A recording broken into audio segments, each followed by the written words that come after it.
நம்மளால் ஒரு சக்ஸஸ்ஃபுல்லான லைஃப்பை லீட் பண்ண முடியல அப்படின்னா அதுக்கு நமக்கு கண்ணுக்கு தெரிஞ்ச நிறைய காரணங்கள் இருக்குது. பொதுவாக ஒரு பெரிய முயற்சிக்கு நம்மளை தயார்படுத்திக்க தடையாக சொல்கிற நிறைய விஷயங்களில் ரொம்ப முக்கியமானது நம்ம சொல்கிறது, என்னால் கன்சிஸ்டண்ட்டாக பண்ண முடியல, தொடர்ச்சியாக ஒரு செயலை என்னால் என் வாழ்க்கைக்குள்ளே எடுத்துகிட்டு வர முடியல, ஏன்னே எனக்கு தெரியல அப்படின்னு சொல்லுவாங்க. அதாவது இன்றைக்கி நான் செய்யலான்னு நினைக்கிற ஒரு விஷயத்த நாளைக்கு அதை என்னால் முறையாக அதை கொண்டு போக முடியல, இல்லை ஒரு வாரம் பண்ணுறேன் அதுக்கப்புறம் என்னால் பண்ண முடியல. இது இன்கன்சிஸ்டன்சி நம்ம சொல்லுவோம். இது எனக்கு ஒரு காரணமாக இருக்குது என் லைஃப் சக்ஸஸ் ஆகாமல் இருக்கிறதுக்குன்னு சில பேர் சொல்லலாம். சில பேர் சொல்கிறது, நான் எல்லா முயற்சியும் பண்ணுறேன், எனக்கான அதுக்கான சப்போர்ட் பண்ணுற அளவுக்கு என் சரௌண்டிங் இல்லை, என் ஃபேமிலி இல்லை, நான் ஒன்று முயற்சி பண்ண போகும்போது அவங்க வேற ஒன்று சொல்லுவாங்க, இல்லை நான் அவங்களுக்காக நேரத்தையும் எனர்ஜியை வேஸ்ட் பண்ணுற மாதிரி இருக்குது, பட் என்னோட முன்னேற்றத்தை பார்க்க முடியல அப்படின்னு சொல்லுவாங்க. சில பேர் சொல்கிற காரணம் நான் படித்தது, நான் இருந்தது, என்னுடைய சரௌண்டிங். சில பேர் சொல்கிறது என்னென்னா, என்னோட ஸ்கில்லுடைய அளவு அவ்வளோதான், இதுக்கு மேலே என்னால் என்ன பண்ண முடியும், நான் படித்தது இவ்வளோதான். ஸோ அந்த மாதிரி தான் அடுத்த லெவலுக்கு போகாமல் இருக்கிறதுக்கோ இல்லை ஒரு சக்ஸஸ்ஃபுல்லான லைஃப் வாழாமல் இருக்கிறதுக்கோ எல்லாருக்கும் விதவிதமான காரணங்கள் இருக்கும். இந்த காரணங்களுக்கு எல்லாத்துக்குமான அடிப்படை அப்படின்றது ஒன்று தான். ஒரு மனுஷன் தான் லைஃப்பில் ஒரு கஷ்டத்தில் இருக்கான், அந்த தாண்டி அவன் நினைக்கிற இடத்துக்கு போகணும் அப்படிங்கிறதுக்கு ஒரு சின்ன சின்ன முயற்சிகள் பண்ண வேண்டியதாக இருக்குது. ஆனால் அவனால் அதை தினமும் செய்ய முடியல அப்படின்னா என்ன மேஜர் காரணமாக இருக்க முடியும்? நீங்கள் உங்கள் சரௌண்டிங்கையோ உங்கள் ஃபேமிலியோ ஒரு சர்டன் இயர்ஸ், ஒரு 21-25 வயசு வரைக்கும் குறை சொல்லலாம். எனக்கு அவங்க சப்போர்ட் பண்ணல, என்னை படிக்க வைக்கல, என் கம்யூனிட்டி எனக்கு ஹெல்ப்ஃபுல்லாக இல்லைன்னு சொல்லலாம். பட் அது எவ்வளோ வருஷத்துக்கு உங்களால் சொல்ல முடியும்? அப்போது இந்த மாதிரியான காரணங்கள் எல்லாமே நம்மளை தாழ்த்திக்காமல், அதாவது நமக்குள்ளே நம்ம ஜெயிக்கலையே, நம்ம இன்றைக்கி ஒன்றும் நினச்ச மாதிரி லைஃப் போலையேன்னு நமக்குள்ளேயே தாழ்த்திக்காமல் இருக்கிறதுக்காக நம்ம கான்ஷியஸ் க்ரியேட் பண்ணுற ஒரு பொய்யான ஸ்டேட்மெண்ட்டுன்னு சொல்லுவேன். அதாவது நம்மளை நம்ம கில்ட்டாக பார்க்கக்கூடாது இல்லையா? கில்ட்டோட நம்மளை சொல்லிக்க மாட்டோம்ல. அப்போ நம்ம செய்கிற தவறுக்கோ நம்மளுடைய ஒரு தோல்விக்கோ காரணம் தேடுவோம்ல, அப்படிப்பட்ட காரணங்கள் இது எல்லாமே. இதுக்கு எல்லாத்துக்கும் மையமான காரணம் என்ன அப்படின்னா ஒன்றே ஒன்று தான்.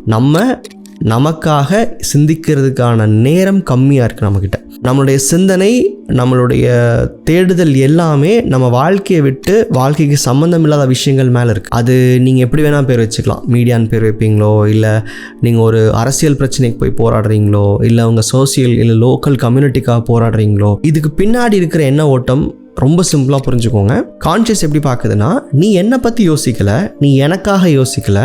அப்போ உன் லைஃப்பில் ஒரு முயற்சியை செய்யும்போது அது இன்றைக்கே செய்யணும், நாளைக்கு பார்த்துக்கலாம்ல. நீ எனக்காக யோசிக்க மாட்டேன், என்னோட முயற்சிகளுக்கு வரமாட்டேன், என்னை பற்றின சிந்தனை உனக்கு இருக்காட்டி நீ ஏன் உங்கள் லைஃப் அடுத்துக்கடுத்து கொண்டு போகணும்? எனக்கே அவசியம் புரியல அப்படின்ற. அதாவது நம்ம தாட் ப்ராசஸ் எதுவுமே நமக்கு ரெலவெண்ட்டாக இல்லை. இப்போ நீ யோசிச்சு பாருங்க, ஒரு 10 வருஷம் முயற்சி பண்ணுறீங்க, ஒரு 20லேருந்து ஒர்க் பண்ணுறீங்க, 21லேருந்து ஒர்க் பண்ணுறீங்க, நீங்கள் இவ்வளோ முயற்சிகள் பண்ணி ஒரு 30 வயசில் இன்னும் தோத்துட்டு இருக்கீங்கன்னு வச்சுக்கோங்களேன். நீங்கள் உங்களுக்காக சிந்திச்சிருந்தா ஏன் அந்த இன்கன்சிஸ்டன்சி வரப்போகுது? நீங்கள் இன்றைக்கி ஒரு 45 வயசு 50 வயசில் இருக்கீங்க, இன்றைக்கும் என் பேரண்ட்ஸை நான் ஒழுங்காக படிக்க வைக்கலன்ற காரணம் எப்படி ஏற்புடையதாக இருக்கும்? அதுக்கப்புறமா ஒரு 25 வருஷம் நீங்கள் தனியாக வாழ்ந்துருக்கீங்களே, உங்களுக்கு ஒரு அனுபவம் ஏற்பட்டிருக்கலாம், அந்த அறிவியை நம்ம லைஃப் அடுத்தக்கடத்துக்கு கொண்டு போகல. ஸோ அப்போது நம்ம ஜெயிக்க முடியல, இல்லை எனக்கு நினச்சது நடக்கலை, இல்லை என்னால் கன்சிஸ்டண்ட்டாக இருக்க முடியல, எனக்கு கம்யூனிட்டி சப்போர்ட் பண்ணலைங்கிற மாதிரியான காரணங்கள் எல்லாமே கம்ப்ளீட்டாக கான்ஷியஸ் சொல்கிற ஒரு பொய். உண்மையான காரணம் நம்ம சிந்தனைகள்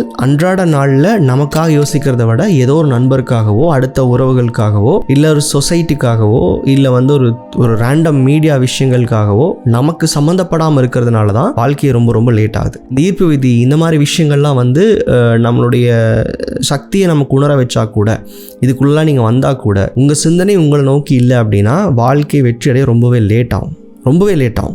ஸோ அப்போது உங்களை பற்றி சிந்திக்கிறதுக்கான நேரத்தை அதிகப்படுத்தி உங்களுடைய கான்சென்ட்ரேஷன் முழுக்க உங்களுடைய முன்னேற்றத்துக்கும் உங்களுடைய வளர்ச்சிக்கும் இருந்துச்சு அப்படின்னு வச்சுக்கோங்களேன். நீங்கள் லைஃப்பை மாற்றிக்கிறதுக்கு ஒரு வருஷமே ரொம்ப அதிகம். ஸோ கன்சிஸ்டன்சி, இந்த காரணங்கள்லாம் தூக்கி ஓரமாக வச்சுட்டு நீங்கள் யோசிக்க வேண்டிய ஒரு விஷயம், நான் இன்றைக்கி ஒரு செயல் செய்கிறேன், அந்த செயல் எந்த வகையில் என்னோடய வாழ்க்கையை மாற்ற போகுது?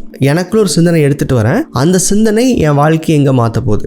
அப்போ நான் ஏற்படுத்திக்கிற அந்த சிந்தனை எனக்கு சம்மந்தமாக இல்லை அப்படின்ட்டா அதை சார்ந்து இருக்கிற எல்லாமே நம்ம முன்னேறதுக்கான வழிகளை காமிக்காதுன்னு புரிஞ்சுக்கணும். ஸோ இங்கே நம்ம சொல்கிறது ஒன்று தான், எண்ணங்கள் வாழ்க்கையாகும். அந்த எண்ணங்கள் நம்மளை நோக்கி இருந்தால் நமக்கான விஷயங்கள் முன்னேறும். அதன் மூலமாக தான் நீங்கள் நினைக்கிற விஷயங்களை அடைய முடியும். ஸோ பி ரிலவெண்ட் அண்ட் நீங்கள் யோசிக்கிற, நீங்கள் செயல்படுத்துகிற விஷயங்கள் உங்களுக்கு சம்மந்தமாக இருக்கான்னு அடிக்கடி செக் பண்ணிக்கோங்க. நன்றி.